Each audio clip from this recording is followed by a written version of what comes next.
যদি সম্মতি না থাকতো হারগিজ ঢাকায় পা রাখতো না, কারণ ও জানে ও ভীষণ বিপদের মধ্যে রয়েছে এবং বাংলাদেশ দেশটা হিংসার মধ্যেই বেঁচে থাকে। তার একটা ফিলোসফি আছে, হিংসার ফিলোসফি ওরা বহন করে চলে। এই শক্তিটা ৭৫ সালে বঙ্গবন্ধু শেখ মুজিবুর রহমানকে হত্যা করে। আবার শুরু হয় হিন্দু নিধন যজ্ঞ। লক্ষ্য একটাই, বাংলাদেশকে হিন্দু শূন্য করা। হিন্দুদের একটা বার্তা দেওয়া হয় তোমরা সব মুসলিম হয়ে যাও, তা নইলে এই দেশ ছেড়ে ভারতে চলে যাও, তোমার জমি সম্পত্তি সব নিয়ে নেবে। ভারতবর্ষ অসম্ভব একটা শক্তিশালী দেশ। গোটা বাংলাদেশ ওদের কাছে এক বাটি বেগুন পড়ার মতো, চটকে খেয়ে নেওয়া যায়। স্যার, আপনাকে মাধ্যমে স্বাগত। নমস্কার। বাংলাদেশে তারেক রহমানের প্রত্যাবর্তন ও এই যে হিংসা কাকতালীয়টা পরিকল্পিত, এরকম বলা মুশকিল। তারেক রহমান বহুদিন ধরেই লন্ডনে রয়েছে এবং আওয়ামী লীগের সময়ে ওর বিরুদ্ধে প্রচুর মামলা ছিল। এমনকি ভারতে চট্টগ্রামের মাধ্যমে যে অস্ত্র পাঠানোর ব্যাপার ছিল, যেখানে ওই লুৎফুজ্জামান বাবর সমেত কয়েকজনের কঠোর সাজা হয়েছিল, সেখানে ওর নাম বারে বারে উঠে এসেছিল। ফলে তারেক রহমান যে খুব সাধু পুরুষ সেটা নয়, এবং আওয়ামী লীগ ক্ষমতায় থাকার সময় ওকে বহুবার ধরে আনার চেষ্টা করেছে, কিন্তু যেটা হয় ব্রিটেন বা ফ্রান্সের মতো লোকগুলো তারা এদের আশ্রয় দেয় কিন্তু দায়িত্ব নেয় না। বারবার এই ঘটনা ঘটেছে, ফলে ও আসেনি। এখন সুযোগ বুঝে দেশে ফিরেছে। তার লক্ষ্য আওয়ামী লীগকে বিএনপিকে নেতৃত্ব দেওয়া এবং যাতে ক্ষমতায় আসতে পারে, কারণ ক্ষমতায় আসতে না পারলে বিএনপির পক্ষে আর সার্ভাইভ করা খুব মুশকিল। কারণ তাদের পক্ষে এই লড়াই করে সার্ভাইভ করা যেটা আওয়ামী লীগ করতে পারে, বিএনপি এটা করতে পারবে না। ফলে তার লক্ষ্য যেভাবেই হোক বিএনপিকে ক্ষমতায় আনা, ওই জন্য ফিরে এসছে। এবং আরেকটা যেটা আমি মনে করি, কোথাও একটা মোহাম্মদ ইউনূস এবং এখন যারা ক্ষমতা দখল করে বসে আছে তাদের সঙ্গে একটা ট্যাসিট আন্ডারস্ট্যান্ডিং হয়েছে, কারণ এদের প্রত্যেকের কমন শত্রু হচ্ছে আওয়ামী লীগ।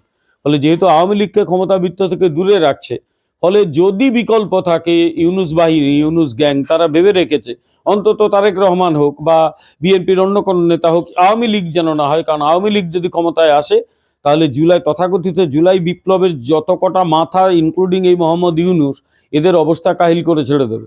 ফলে এদের কাছে বিকল্প হচ্ছে বিএনপি এবং তারেক রহমান। ওই জন্য ওরা তারেক রহমানকে আসতে দিয়েছে, এবং তারেক রহমান এদের যদি সম্মতি না থাকতো হারগিজ ঢাকায় পা রাখতো না, কারণ ও জানে ও ভীষণ বিপদের মধ্যে রয়েছে। এই কারণে ও পা রেখেছে। তারেক রহমান ও বিএনপিকে আন্তর্জাতিকভাবে বিব্রত করবে তখনও কৌশলী। একটা কথা বলি, বাংলাদেশে হিংসা নতুন কিছু নয় এবং বাংলাদেশ দেশটা হিংসার মধ্যেই বেঁচে থাকে। তার একটা ফিলোসফি আছে, হিংসার ফিলোসফি ওরা বহন করে চলে। তার ঐতিহ্যটা আজকের নয়। আমি মনে করি স্বাধীনতার আগে 1937 সালে যখন মুসলিম লীগ তথাকথিত বাংলায় একটা বড় অংশ, বাংলা প্রাদেশিক সরকারে একটা বড় শক্তি নিয়ে এলো, তখন থেকেই তারা কিন্তু হিংসার আশ্রয় নিয়েছে। এই ব্যাপারটা কেউ বুঝতে পারুক না পারুক, সেই সময় যিনি বুঝতে পেরেছিলেন তার নাম শ্যামাপ্রসাদ মুখার্জি। তার ডায়েরিটা ভালো করে পড়বে। তিনি এই এই মুসলিম লীগের হাতে ক্ষমতা গেলে কি বিপদ হতে পারে সেটা কিন্তু তার ডায়েরিতে বারবার উল্লেখ করেছেন। এবং তিনি যার জন্য বলেছিলেন কংগ্রেসের উচিত যেভাবেই হোক অন্তত ফজলুল হকের সঙ্গে মোর্চা করে সরকার তৈরি করা, আওয়ামী লীগ বলছি, মুসলিম লীগকে ক্ষমতা বৃত্ত থেকে দূরে রাখা। কারণ মুসলিম লীগ যদি একবার ক্ষমতা বৃত্তে ঢুকতে পারে তাহলে কিন্তু তারা সর্বনাশ করে দেবে বাংলার। তার কথাটাই সত্যি বলে পরিগণিত হয়েছিল, কারণ কংগ্রেস সেই সময় একেবারে স্টুপিডের মতো কাজ করেছিল। ফজলুল হককে তারা কনফিডেন্সে নেয়নি। ফজলুল হক বিচিত্র চরিত্র, তিনি কখনো মুসলিম লীগে যান, কখনো সেকুলার হয়ে যান। সেই সময় অন্তত সেকুলার ছিলেন। প্রজা কৃষক দল বলে একটা পার্টি তৈরি করেছিলেন, বঙ্গীয় কৃষক প্রজা পার্টি। তাকে প্রধানমন্ত্রী করে, সেই সময় মুখ্যমন্ত্রী বলা হতো না, প্রধানমন্ত্রী বলা হতো, প্রধানমন্ত্রী করে যদি কংগ্রেস ক্ষমতায় আসতো তাহলে বাংলার ইতিহাস বদলে যেত, যেটা শ্যামাপ্রসাদ মুখার্জি বলেছিলেন। ফলে মুসলিম লীগ ক্ষমতায় আসার পরেই হিংসার যে স্রোত শুরু করে সেটা কিন্তু পরবর্তীকালে চলতে থাকে। 46-47 ভয়ঙ্কর দাঙ্গা হয়। তারপর ধরো নোয়াখালীর দাঙ্গা হয় 46-এর সময়, গ্রেট ক্যালকাটা কিলিং এর পরেই। তারপর ধরো 64-তে দাঙ্গা হয়। তারপর 69-70-71 ভয়ঙ্কর দাঙ্গা হয়। তারপরে যখন মুজিবুর রহমান ক্ষমতায় এলেন, প্রধানমন্ত্রী হলেন, এবং সবাই ভেবেছিল আওয়ামী লীগ হয়তো অন্তত একটা অন্যরকম রাষ্ট্র ব্যবস্থা তৈরি করতে পারবে, ধর্মনিরপেক্ষ, যেখানে ইসলামাইজেশন হবে না। এই শক্তিটা ৭৫ সালে বঙ্গবন্ধু শেখ মুজিবুর রহমানকে হত্যা করে। আবার শুরু হয় হিন্দু নিধন যজ্ঞ। ফলে ব্যাপারটা চলছে, এটা ইতিহাসের মধ্যে ঢুকে আছে। তাই এই যে হিংসা, সেই হিংসাটা অনেক পুরনো। মানে বিএনপির সমস্যা যেটা, বিএনপি কিন্তু ক্ষমতালোভী দল, ভীষণ ভীষণ ক্ষমতালোভী দল। বিএনপির অনেকে তারা কিন্তু মুক্তিযুদ্ধে লড়াই করেছিল, কিন্তু বিএনপির সমস্যা হচ্ছে বিএনপি ভীষণ ইসলামাইজড। যারা বিএনপি করে তারা একদম কট্টর ইসলামাইজড লোকগুলো বিএনপি করে। এবং জিয়াউর রহমান, যিনি মানে স্বাধীনতা যুদ্ধেও ছিলেন, কিন্তু প্রথমের দিকে তিনি আবার বাংলাদেশ মানে পাকিস্তানি আর্মিতেও ছিলেন, তিনি কিন্তু এখানে ইসলামীকরণের কাজে খুব গুরুত্বপূর্ণ ভূমিকা পালন করেছিলেন। এমনকি তার আমলেই মুজিবুর রহমানকে হত্যাকারী মেজর শরীফুল হক ডালিম, তারপর তোমার ফারুক, তাদের প্রত্যেকের দেশ থেকে তিনি নিরাপদে বার করে দেন। ডালিমকে এখনো, তারপরেও হাসিনা কিন্তু তার টিকি ছুঁতে পারেননি। ও লিবিয়া বা কোথাও একটা লুকিয়ে বসে আছে, তাকে ধরতে পারেনি। হাসিনা সরকার অনেককে ধরে ফাঁসি দিয়েছে, কিন্তু তাকে পারেনি। ফলে বিএনপির এই সমস্যাটা রয়েছে। আর বিএনপির আমলে বিশেষত 2001-2002 এই সময়ে যখন বিএনপি ক্ষমতায় এলো, প্রচুর হিন্দুর ওপর ভয়াবহ নির্যাতন হয়েছে। হাজার হাজার হিন্দু সে সময় বাংলাদেশ ছেড়ে পালিয়ে এসছে।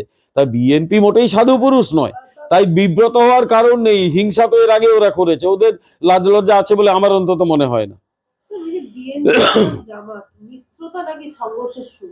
বিএনপি জামাতের বহু পুরনো মিত্রতা আছে।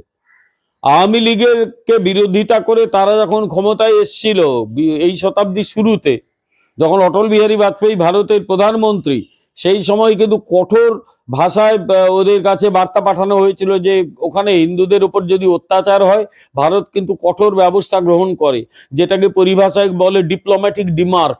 ওটা কিন্তু অটল বিহারী বাজপেয়ী সরকার পাঠিয়েছিল ওদের কাছে। এবং একটা বিষয় মনে রাখা ভালো, খালেদা জিয়ার আমলেই কিন্তু খালেদা জিয়া ক্ষমতায় এসেছিল এই সমস্ত ইসলামী পার্টিগুলোকে নিয়ে, তার মধ্যে জামাতে ইসলামী ছিল। এখন জামাতে ইসলামী খালেদা জিয়ার দল বিএনপিকে ছেড়ে দিয়েছে, কিন্তু বিএনপির সঙ্গে ওদের হবনবিং আজকের নয়। আর গোটা প্রশাসনে এই সমস্ত মুসলিম এলিমেন্ট, কট্টরপন্থী মুসলিম এলিমেন্টগুলোকে ঢুকিয়ে দেওয়া, সেটা কিন্তু এই বিএনপির আমলেই শুরু হয়েছে। ফলে বিএনপি আর জামাত একদম মানে শত্রু হয়ে গেল মনে করার কোনো কারণ নেই। এখন জামাত যেহেতু ক্ষমতার স্বাদ পেয়ে গেছে এই সমস্ত দলগুলোর সহযোগিতায়, সঙ্গে মোহাম্মদ ইউনূস রয়েছে, নিজেকে যতই ও বিরাট সেকুলার দাবি করুক, লোকটা মনে মনে একদম কট্টর একটা ইসলামী লোক। ইসলামী হওয়াটা অন্যায় কিছু নয়, কিন্তু এরকম কট্টরপন্থী জেহাদি টাইপের মানসিকতা যেটা মোহাম্মদ ইউনূস চালিয়ে যাচ্ছে, এটা একেবারে ক্ষমার অযোগ্য অপরাধও করছে। ফলে জামাত এখন নতুন করে ক্ষমতার স্বাদ পেয়েছে, তারা আর ক্ষমতা বিএনপিকে ছাড়তে চাইছে না। দ্বন্দ্বটা এই কারণে, ইসলামাইজেশন নিয়ে তাদের মধ্যে কোথাও কোনো বিরোধ নেই। এখন জামাত আর চাইছে না, তার কারণ জামাত ক্ষমতার স্বাদ পেয়েছে। জামাত, এনসিপি এরা মিলে ক্ষমতা দখল করবে, বাংলাদেশটাকে একদম পাকিস্তান তালিবান, আগেকার তালিবান, এখন তালিবান অনেক সুধরে গেছে, আগেকার তালিবান বানাবে। অর্থাৎ তাদের লক্ষ্য একটাই, যেভাবেই হোক এই দেশটা একেবারে কট্টর ইসলামপন্থী করে দেওয়া, এটাই লক্ষ্য জামাতে ইসলামের, এটাই লক্ষ্য। এই যে এনসিপি নামক কিছু ওই সব ছেলে ছোকরাগুলো দল বানিয়েছে, এবং এটাই লক্ষ্য এইবার মোহাম্মদ ইউনূসের, সবাই মিলে এটাই করতে চাইছে, বাংলাদেশকে এইরকম একটা কট্টর ইসলামী রাষ্ট্র করে ফেলতে চাইছে। এরা সবাই একমত।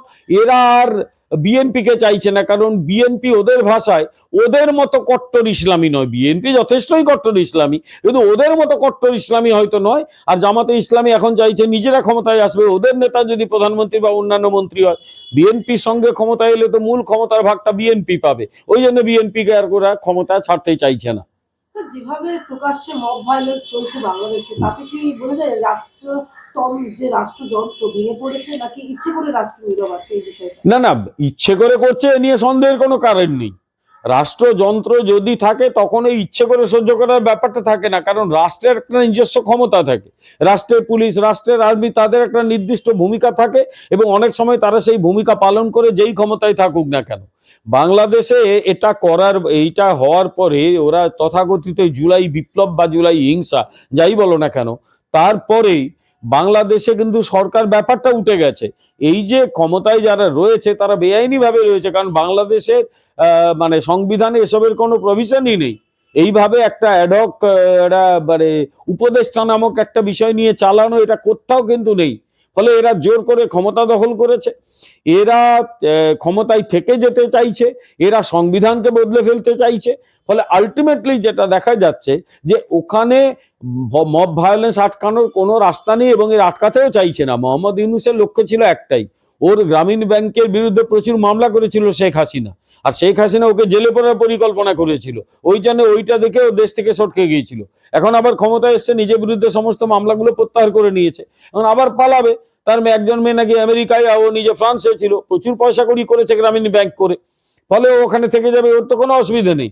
আর যদি কখনো আমাদের আওয়ামী লীগ ক্ষমতায় আসে, এই দেশগুলো তো ফেরত দেয় না কখনোই। এই দেশগুলো ব্রিটেন বা ফ্রান্সের মতো দেশগুলো, তারা তো আবার থার্ড ওয়ার্ল্ড কান্ট্রি লোকগুলোকে নিয়ে নিজের দেশে রেখে দেয়, কখনো ফেরত দিতে চায় না। ফলে মোহাম্মদ ইউনূস আনন্দ মজা সে ওখানে থেকে যাবে।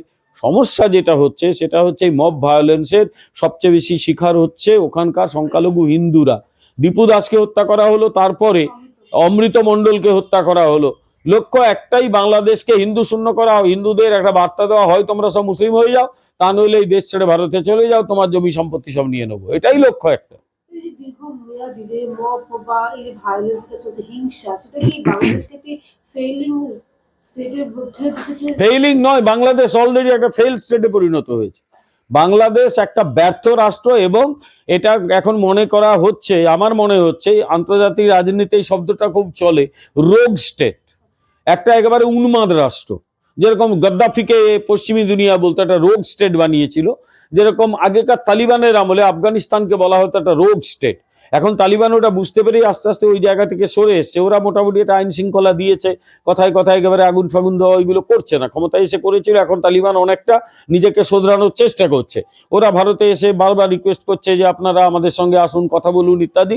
ভারতবর্ষ এখনো অব্দি সেখানে খুব একটা যে সাড়া দিয়েছে তা নয়, কিন্তু ভারত ওখানকার জনগণের জন্য করছে। ফলে এখন তালিবানও বুঝতে পেরেছে যে রোগ স্টেট হলে আন্তর্জাতিক ক্ষেত্রে তারা কিন্তু বিপদে পড়ে যাবে।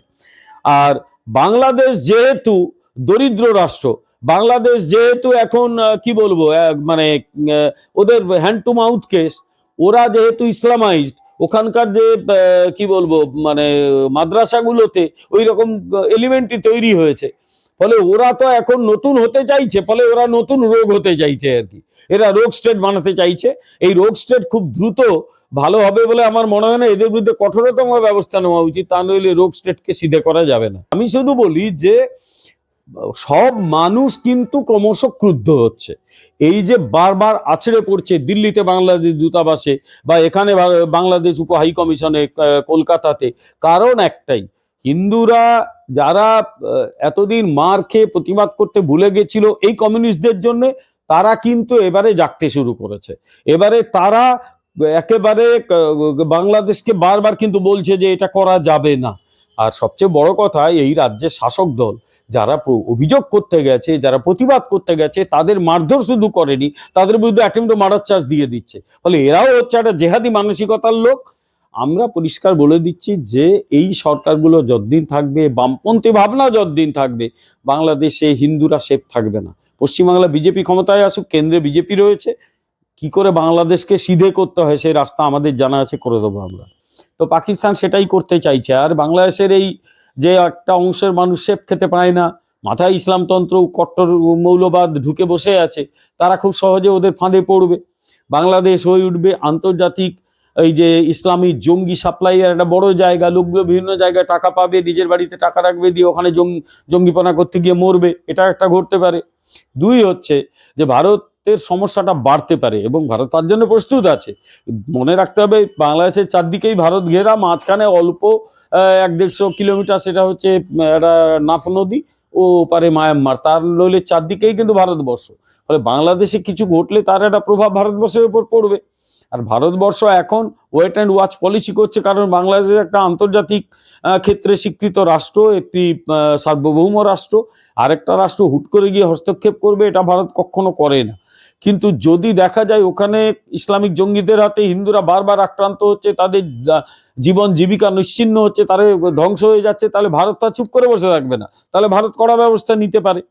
ফলে আরেকটা সমস্যা তৈরি হবে। ফলে আগামী দিনে বাংলাদেশকে কেন্দ্র করে এই দক্ষিণ এশীয় রাজনীতি একটা উত্তাল হবে, সে নিয়ে সন্দেহের কোনো জায়গা নেই।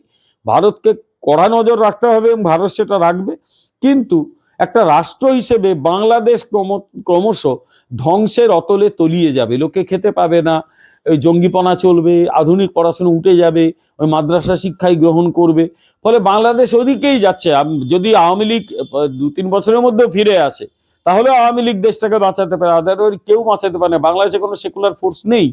আপনি যদি আজ বাংলাদেশের তরুণ প্রজন্মকে একটি বার্তা দিতে চান, তাহলে সেটা কি হবে? গণতন্ত্র বাঁচাতে তাদের কি করা উচিত? জঙ্গিবাদ আগে তাড়াতে হবে। প্রথম কথা, জঙ্গিবাদ তাড়াও যারা অন্তত পড়াশুনো করেছ। 2 হচ্ছে ভারত সম্পর্কে কল্পিত বিদ্বেষ মুছে ফেলো, কারণ ভারত তোমাদের শত্রু নয়, ভারত কখনো কাউকে আক্রমণ করে না। আবার এই তরুণ প্রজন্মের একটা অংশের মধ্যে ওই যে হাদি যেটা মারা গেল, তাদের ছিল না আওয়ামী লীগ এবং ভারতকে গালিগালাজ করা, নর্থ ইস্ট দখল করবো ইত্যাদি ইত্যাদি, সেই চিন্তাগুলো যারা এইসব ভাবে তারা যেন মাথা থেকে মুছে ফেলে। তার কারণ ভারতবর্ষের শক্তি কত ওরা জানে না, ওরা জানেই না যে ভারতবর্ষের শক্তি কত। ভারতবর্ষ অসম্ভব একটা শক্তিশালী দেশ। গোটা বাংলাদেশ ওদের কাছে এক বাটি বেগুন পড়ার মতো, চটকে খেয়ে নেওয়া যায়। সুতরাং এইটা কিছু এইসব মাথা থেকে ঝেড়ে পেলো। আর সবচেয়ে বড় কথা যে হিন্দুরা বাংলাদেশে থাকতে চায়, স্বাধীনতার সঙ্গে থাকতে চায়, স্বাধীনতা নিয়ে মর্যাদা নিয়ে থাকতে চায়। তোমরা যেরকম তোমাদের থাকার অধিকার আছে, ঠিক সেরকম ওখানে হিন্দু, বৌদ্ধ, খ্রিস্টান, জৈন যারা আছে তাদেরও থাকার অধিকার আছে। তাদের অধিকার যদি তোমরা দমন করো, নষ্ট করো, তাহলে তোমাদের অধিকার অপরে নষ্ট করলে বলার কোনো জায়গা থাকবে না। আর সবচেয়ে বড় কথা, এখন এই মানে কি বলবো, জামাত বা এই এনসিপি বা এই ইউনুসের মতো একটা অপদার্থ অপগণ্ড প্রশাসক, তারা যেভাবে বাংলাদেশকে একেবারে অতলে নিয়ে যাচ্ছে, অন্তত শিক্ষিত মানুষ যারা এখনো মনে করে বাংলাদেশ স্বাধীন থাকা উচিত, মুক্তিযুদ্ধ তাদের কাছে একটা আদর্শ থাকা উচিত, তাদের উচিত রুখে দাঁড়ানো। তা নইলে কিন্তু গোটা দেশটা ধ্বংস হবে। সবার আগে তোমাদের এই তরুণ প্রজন্ম, তারাই কিন্তু ধ্বংস হয়ে যাবে। ত্রিপুরা এক অপরিসীম সৌন্দর্য ও সমৃদ্ধ মিশ্র সংস্কৃতির ভূমি।